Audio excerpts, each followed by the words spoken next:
But as we welcome you back, will he or won't he, Sirianni, boys, will he continue as the head coach of that team? It's so weird. I've kind of flip-flopped on this. And, Dustin, I think we're going to start there with the head coach. You know, this is the guy that kind of bumbled and fumbled all over himself a few years back in the introductory press conference, got off on the wrong foot.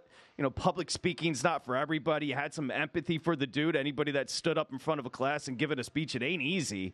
But he said things like, less talk equals talent takeover. His brain was just exploding on the spot. And then 3 straight playoff runs and a Super Bowl appearance last year. And frankly, what he lose by 3 in the Super Bowl. And then all of a sudden turn around, lose your coordinators. That happens with success. And a team that started 10-1 just got blown out down in Tampa Bay. Okay, so that has a lot of people questioning what's going to happen with Sirianni. Roseman's very progressive. The Eagles organization is very progressive. They're not going to be afraid to fire somebody if it's time to move on. But go ahead, Dustin. Let's set this up as far as Sirianni. And let me add a couple other weird ones that were more recent than his hiring. After the Super Bowl, caught on camera giving the Chiefs the middle finger during the trophy presentation, and his quarterback, Jalen Hurts, had to pull his arm down and be like, come on, man. And then second, after beating the Chiefs this regular season, caught in the tunnel cursing out Chiefs fans on his way back to the locker room. So a very weird guy, very weird vibes. Had a good year last year. This year's been a meltdown. He was asked in his postgame presser yesterday about Philly not looking right down the stretch this year. Obviously, we were in a big slide, and you know, anytime that's the case, I always look at myself first, and I didn't do a good enough job, and obviously we lost 5 of the last 6 and lost today, and it's almost like you couldn't get out of the rut we couldn't get out the rut we're in, and that's all of us. We'll all have to look ourselves in the mirror and accept that, and you know, just find answers, find solutions. But obviously, you know, when you start 10-1, you know, and then you get into what happened for us. Obviously, that the expectations were high. Expectations were even higher when we started off 10-1, and we fell into a skid. So I'll look at everything. So he's showing humility there.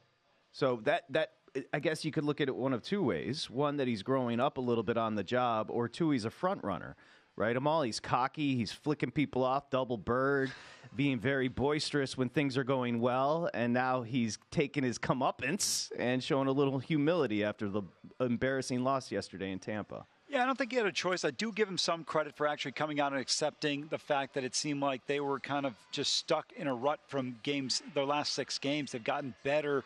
I mean, they were progressing as the season was going along, and then all of a sudden just hit a pitfall, never recovered from it. Guys, I don't know where you're at in terms of going into the offseason. I still think based on the body of work, you keep him. But, you know, when we talked about this a couple of weeks ago or maybe last week, I don't necessarily disagree that if they made a change, I can see why, simply based on the way this team played, the effort. And some of the things I'll point to is the schedule down the stretch. I don't remember any team having as tough of a 5-week stretch as they had.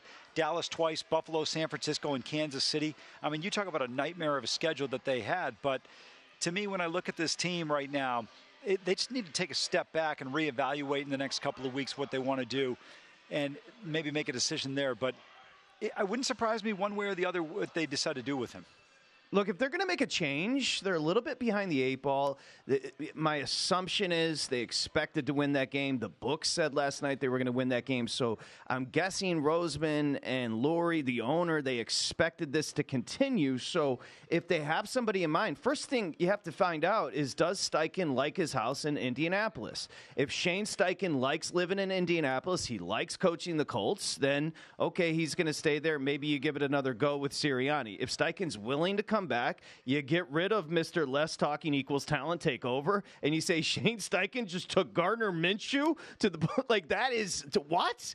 So again, Dustin, I think there's decisions to be made. We don't know what the inner workings are of the organization. We do know there's one red flag. Jumping off the defensive coordinator, sending him up to the box, and choosing Matt Patricia was desperation. So that's the setup. Let's go ahead and get to Sirianni's next clip here. Yeah, so Sirianni then was asked about, you know, the potential for what we're talking about right now, his job being up in the air. Over here, I'm not thinking about that. I'm thinking about the guys.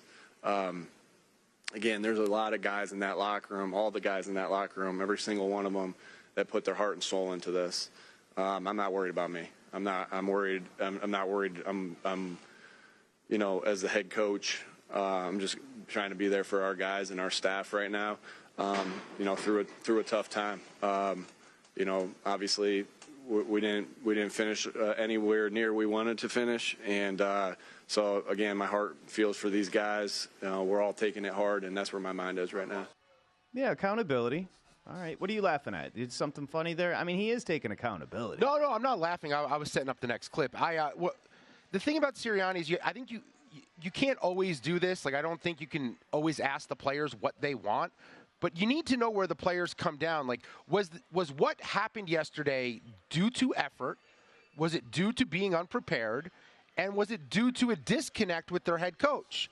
If the answer is yes to those three, then you really have to consider letting Sirianni go. Well, scheme is one thing. Hold on, let me interrupt you. And you guys agree with this? Like, there were men making business decisions on the Eagles side out there. They weren't giving max effort yesterday, right? I mean, we all agree. I need to know why. I need to know, is it because they no longer want to play for this coach? They no longer get up for this coach? Or is it because they were put in impossible situations? I would just add, I think, Patrick, you asked a great question, and it's one that needs to be addressed from Howie Roseman and Jeffrey Lurie to Shane Steichen. To Nick Sirianni. It seemed like guys were not given a complete effort. And when they put in Matt Patricia to be the defensive coordinator for Sean Desai in terms of the play calling, that was an SOS flare that got sent up. Are you kidding me? On a team that was primed to have potentially the best record in the NFL, you're changing defensive coordinators in the middle of the season? Arguably one of your best defensive players in Darius Slay openly has an issue with the person you named as the DC on that team and Matt Patricia. I just didn't understand the thinking by bringing in a guy like Matt Patricia. At this point in time, it would be like bringing in Josh McDaniels to be the OC in the middle of the season.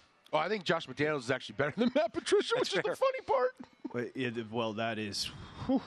That is a Sophie's choice nobody wants.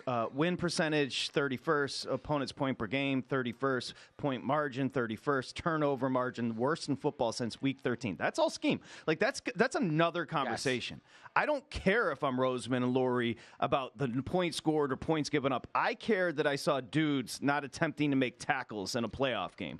That question has to be answered. Yeah, and let's sneak this in real quick. It's a short one. Jalen Hurts, simple question. Does he want Nick Sirianni back as his head coach? I didn't know he was going anywhere. Well, my question about whether I didn't know that. I have a ton of confidence in everyone in this building. It's just a matter of us going out there and playing clean football. And that's been something that I just woke up. I don't know what's really happening. Insufferable bit that Jalen Hurts has done all year is getting loathsomely tiresome. Like, dude, get with it.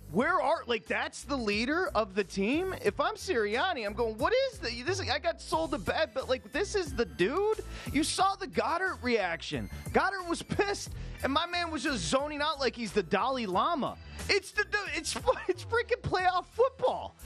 Pro Sirianni. What's up with Hurts? And Amal Shaw, Dustin Sweetelson, I'm Patrick Maher. This is Sharp Money, presented by DraftKings, of course, coming off the Eagles' failures, a 10-1 start, and then blown out by the Bucs last night. Wild card round, we're having the discussion because as I look down at social media right now, Nick Sirianni is trending, and he's been trending since that game last night, boys. Now, I heard an interesting conversation during the break between Amal and Dustin about Jalen Hurts and his prospects moving forward. Is he that dude we saw last year, or is he the dude we saw this year? Probably like anything in life, it's somewhere in between. But I do know this. You guys will remember when the Shanahans were forced by Daniel Snyder to draft RG3. They didn't want him. They showed that by a couple rounds later taking Kirk Cousins. However, what they did when they got Robert Griffin III is they created an offense around him where he had one of the great rookie campaigns a quarterback has ever had.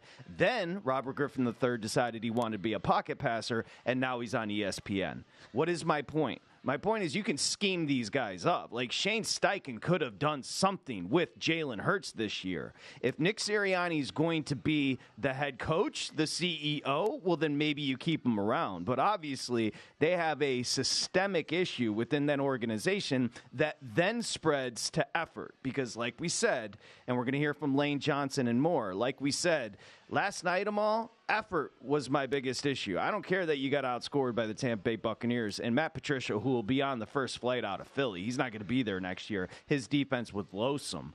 It was more about the effort. I would agree with you completely, and I think that's the thing when you point to. You look at some of the plays that they had in that game. Even Dustin mentioned the drop by Mike Evans. Guys were open, and it wasn't just that they were open. It seemed like the tackling, and you called it earlier, Patrick. You said business decisions. That's exactly what it was. They felt like a team in Week 18 that was, coming in with no shot at the postseason and getting ready to go on vacation.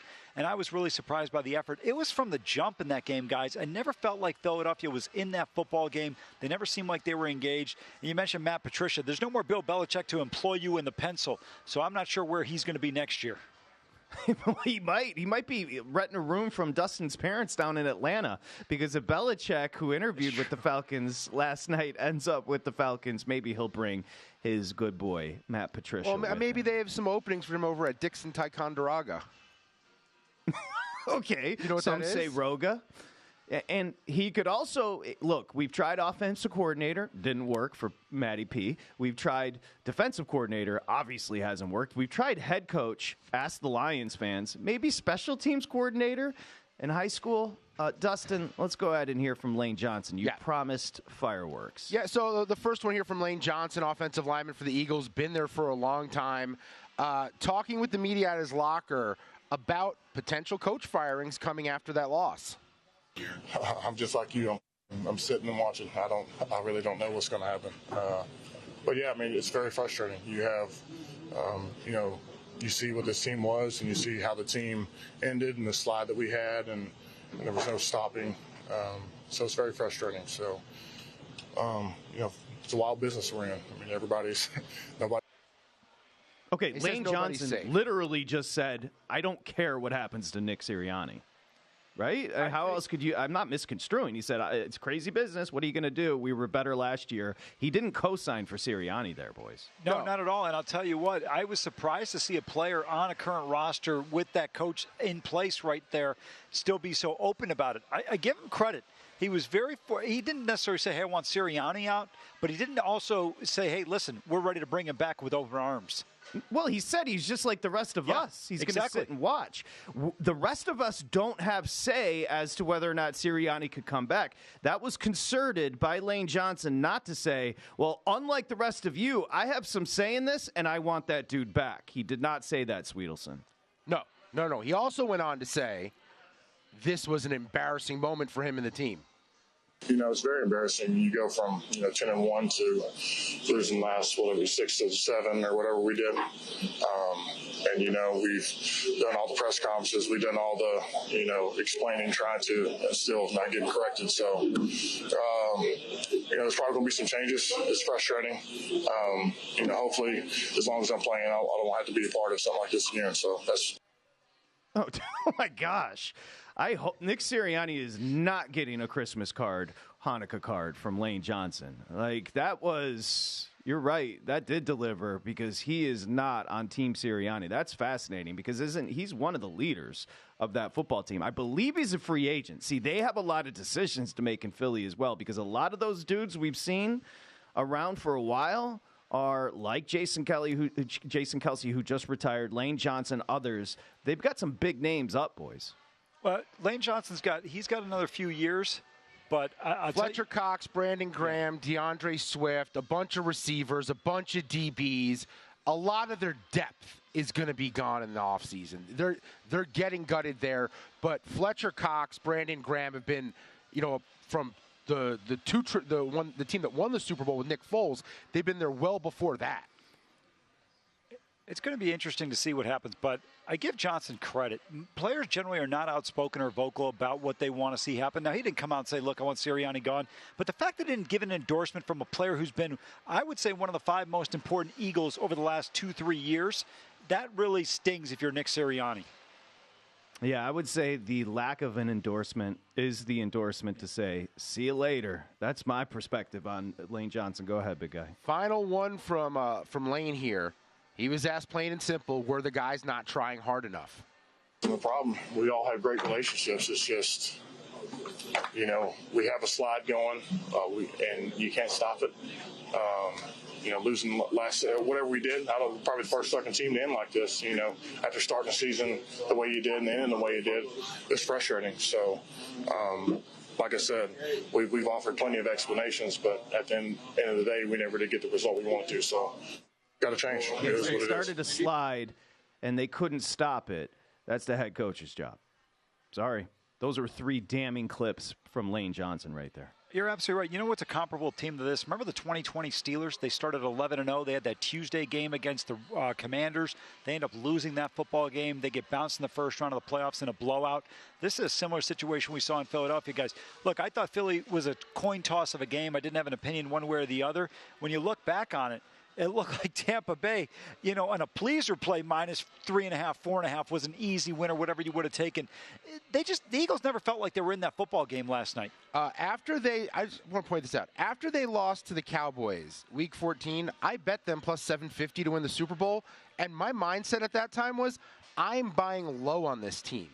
I had no idea how low they could go. Like, this is insane how far they've fallen since then. Because up until that point, the one thing you could give them credit for was they just found ways to win close games. Like, if the game was close in the fourth quarter, somehow they would get in the right position and end up with a win. And then after that stretch, starting with San Francisco, I can't believe how far they've fallen. I never thought they would look this bad. To get owned by Baker Mayfield. Baker Mayfield looked so cool, calm, and collected. He was doing shtick on the sidelines with a water boy. He sprayed a water boy in the face with his water bottle. Like, he couldn't have been looser for a playoff game. Went to bed last night thinking Sirianni's got to go. Woke up thinking, take it easy. He went to the Super Bowl last year. Everybody deserves a mulligan. Heard the 3 clips from Lane Johnson, and now I've decided he's got to go. I've been listening to clips my whole entire career. That's a pretty smart dude. That was concerted. Like, he was letting you know he was asked 3 different ways, and he never took the opportunity to co-sign for Sirianni. And then the flatliner, your boy Jalen Hurts, he just was condescending. He was just like, I didn't know he was going anywhere. It's not like that's a cosign as well. He just was stating the facts that he didn't know he had been fired. Not exactly strong praise. Let me steal a Patrick Maher move from last week. If you fired your head coach tomorrow, how many of the openings right now would Nick Sirianni not only be the leading candidate for, but could he legitimately get the job? There's 0 chance. 0. There's not one job. There's not one opening right now that is choosing Nick Sirianni over the candidates available. Guys, to the points you both just made, think about this. The Arizona Cardinals, when they were completely out of contention, not only played hard, they competed in one all game. Year. Yeah. Shane Steichen's team goes 9-8 with Gardner, the backup Minshew. I mean, this team had an opportunity in the final game of the regular season to get into the postseason. It took a historically great rookie quarterback to beat them. These are all things that are indictments of Nick Sirianni. And part of being a great head coach and being a great leader, it's not just motivating, it's understanding who to hire for your personnel. And it is a failure of a head coach to hire the wrong coordinators. That's on him. It may be. You're right. Everything you said is correct. However, this is a weird organization that's puppeteered by Howie Roseman. So we shall see. But your point is well taken. Head coach test, it's pretty simple. You fire your coach today. Does somebody scoop him up today or tomorrow? Sirianni, there's no chance. Go to VSiN.com/subscribe to become a VSiN Pro subscriber today.